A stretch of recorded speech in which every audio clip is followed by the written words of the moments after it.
Hey, Chris. Good to see you again. Aaron, thank you very much for that very kind and overly generous introduction, but thank you, moreover, for so many years of family friendship. Your father, Phil, and I were friends for so many, many years when you were just a little kid. And so many of you in the Iowa Farmers Union. But thank you for all that friendship and for your involvement with and now the stewardship of the Iowa Farmers Union. Thank you to Matt Russell. Again, your executive director. I've known Matt since before he was born. Well, I knew his folks and his grandfolks. I saw Josh Mansky sitting there. Josh, good to see you. I pick him out because he got me up in Algona here a few weeks ago, and I know he's been active also. Mike Strands is here, back here, your national advocacy person, and you're going to hear from him. Deborah Bunka, boy, wow, she set me up for my speech, and we didn't talk about it before. Anyway, over my 40 years in the House and Senate and 40 years on both the Ag committees in the House and Senate, the Iowa Farmers Union and the National Farmers Union have been for me the conscience, the heart, and the soul of what family farming, land stewardship, and rural life should be. I was proud and honored to receive that Lifetime Award earlier this year in Oklahoma City. Now, I initially thought in preparing my remarks today to address the theme of this convention, empowering farmers to weather the chaos. I thought about addressing it in strictly agricultural terms, about tariffs and markets and credit, about conservation and clean water and CAFOs. But the events of the last few weeks caused me to rethink my message, to be empowering us to save America. Also, what I've always loved about Farmers Union members and their families is while you advocate for farmers and rural families, you also advocate for a more just and peaceful America and world, and I thank you for that.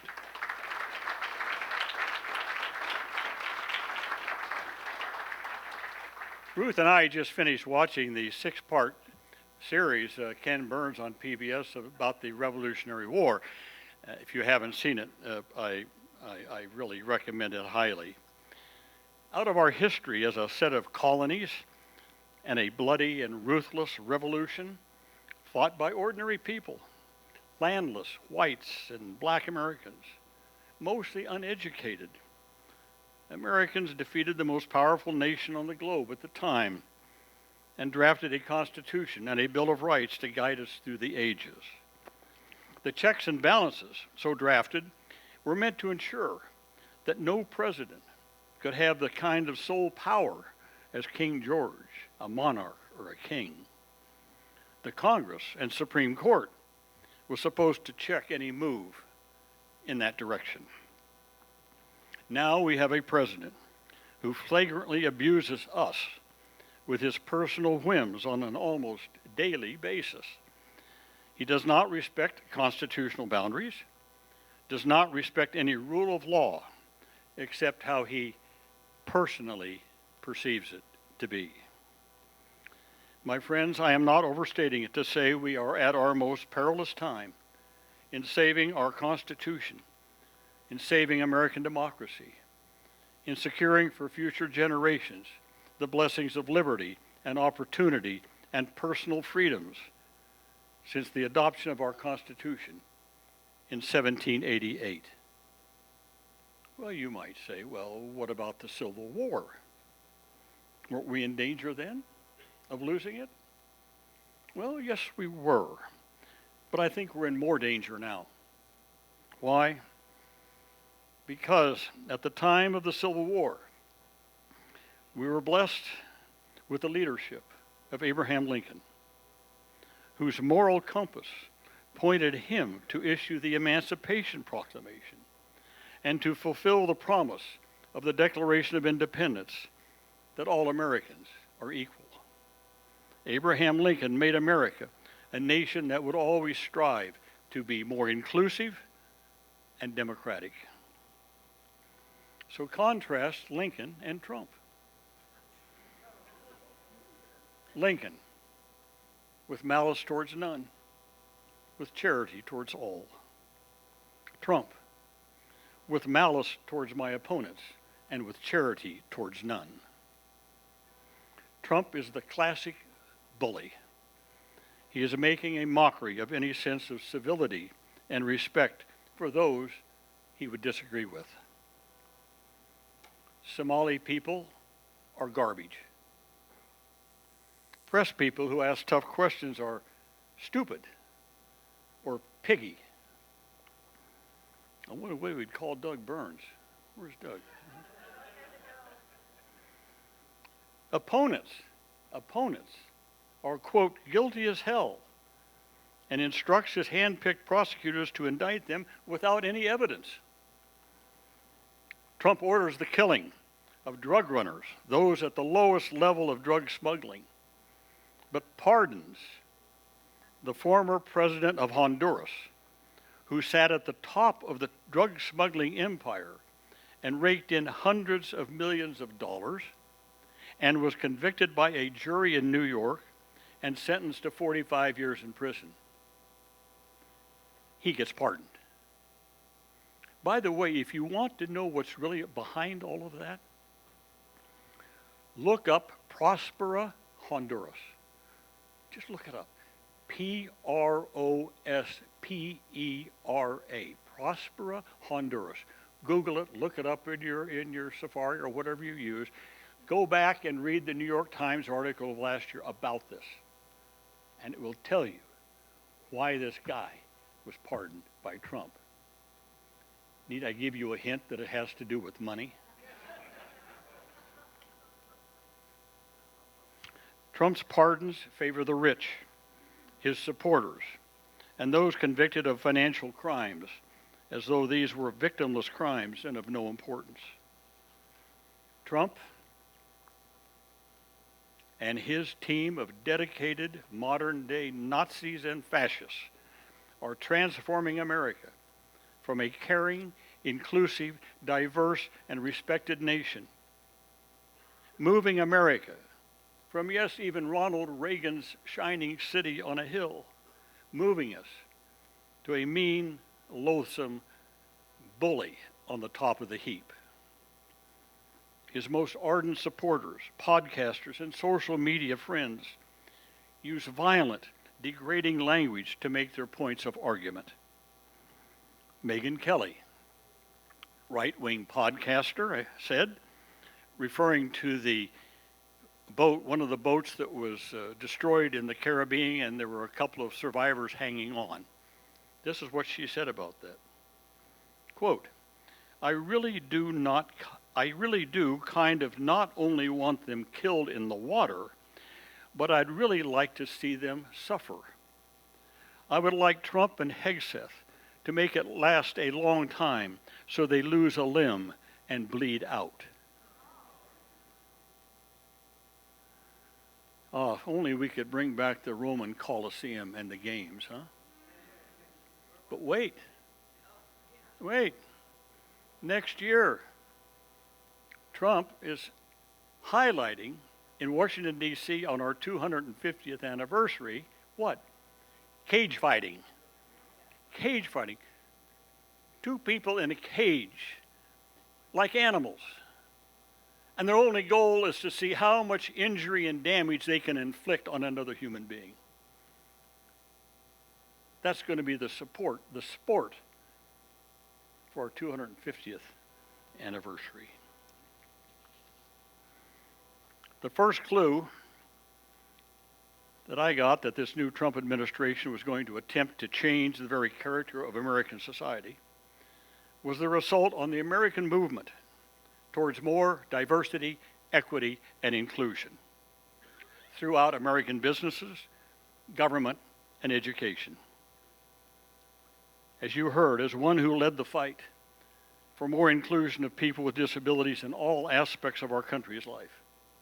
I couldn't believe how quickly businesses and educational structures gave in to the president's attack on diversity, equity, and inclusion. Diversity, that's always been our strength. In all my travels around the globe, during all the times I was in public office, the one thing that appealed to people was how we in America, of different religions and creeds and national origin, could live together and have a good society. It was always one of the magnets. And one of the things that people said, that's what we should do in our country too. Diversity was our strength. Equity, fairness and justice, to achieve fair outcomes and opportunity for all. I thought equity was part of what we were about. Inclusion. Paul Wellstone, former senator, close friend of mine, said it best once. He said, "We all do better when we all do better." That's inclusion.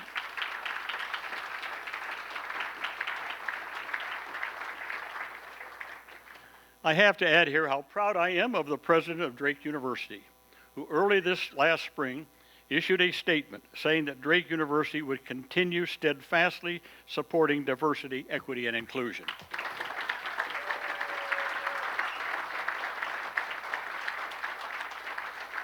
Another reason why I'm pleased that the Harkin Institute for Public Policy and Citizen Engagement is located at Drake University. And I just want to say, invite all of you to attend our events. We're doing a lot of really interesting things, especially on clean water and on CAFOs, confined animal feeding operations, in case some of you don't like me, CAFOs. We now had a nice grant to do a 2 or 3 year study on cancer rates in rural Iowa. So we're now spearheading that also. But again, we really need your support and help. As I said, we're citizen engagement. We want you engaged in our institute. So I believe we're in our country's long history now at a point where we will either continue to perfect and enlarge our democratic ideals and protections, or we will give in to the siren song of totalitarian leadership. I think we're at the brink. To repeat what Thomas Paine wrote during the long winter of Washington's encampment at Valley Forge, these are the times that try men's souls. The summer soldier and sunshine patriot will, in this crisis, shrink from the service of their country. But he that stands by it now deserves the love and thanks of man and woman. Tyranny, like hell, is not easily conquered. Now is our time to stand by the America of democratic ideals and rule of law. Now we need not take up arms or incite unlawful activities, nor do we need to respond kind in kind to the bullies and the MAGA believers. Number one, we need to ensure that forthcoming elections will not be tampered with at every local level and throughout the state of Iowa. Number two, that we will bend every effort to ensure the registration of every eligible voter and that those voters are able to get to the polls or cast an absentee ballot.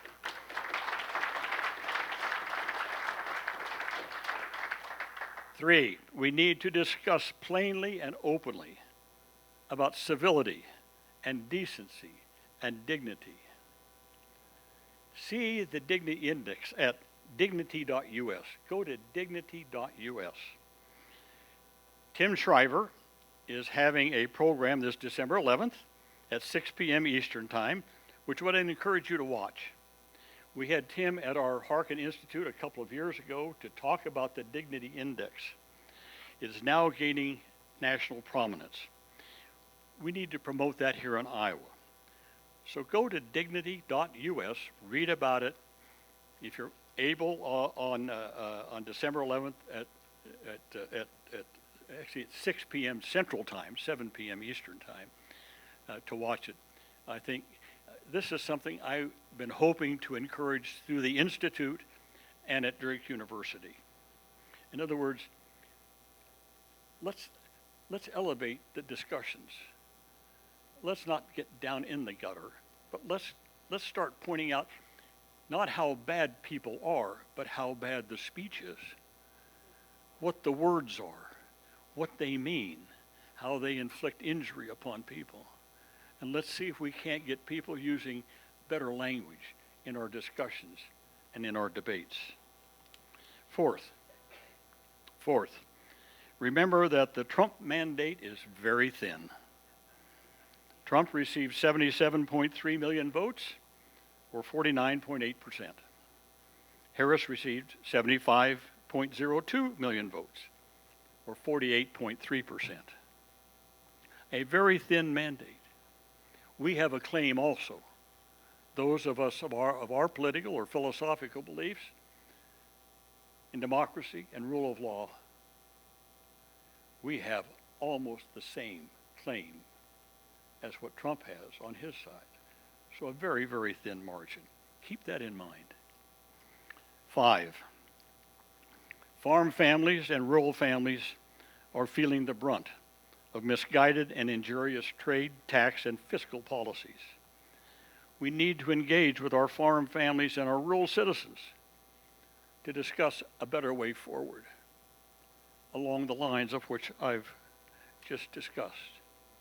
As I said, one of the reasons I wanted to be here is to impart to you how close I think we are to losing our democracy.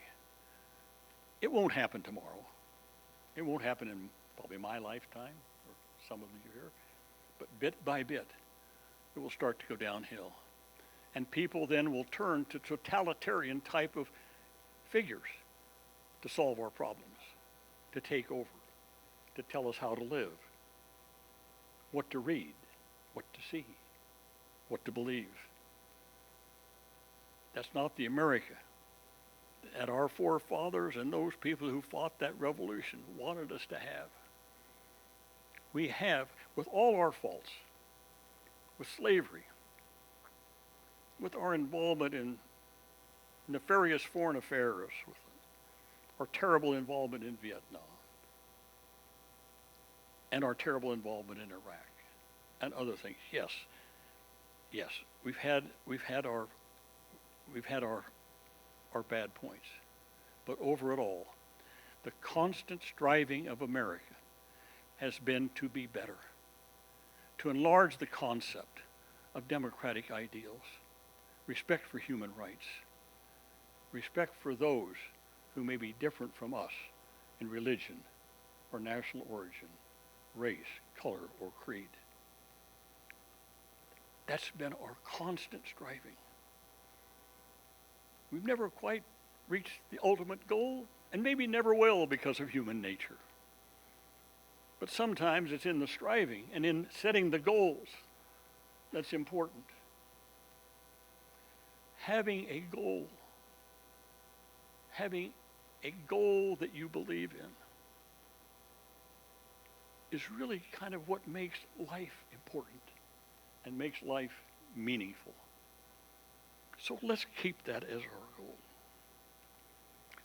Let me just close with this. I will also add this.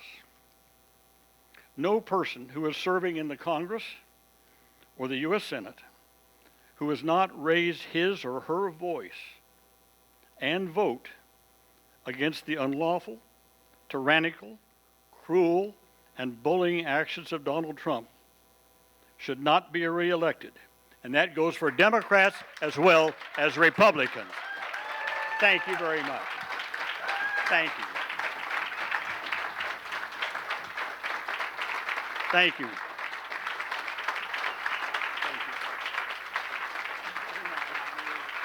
Thank you. Now,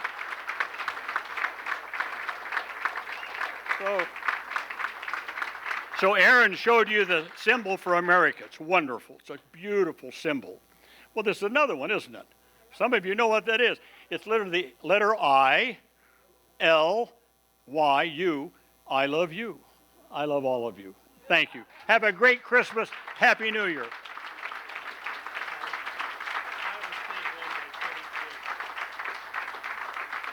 I also get to bear good news. Iowa State just beat the #1 basketball team in the nation by 23 points. Go Cyclones.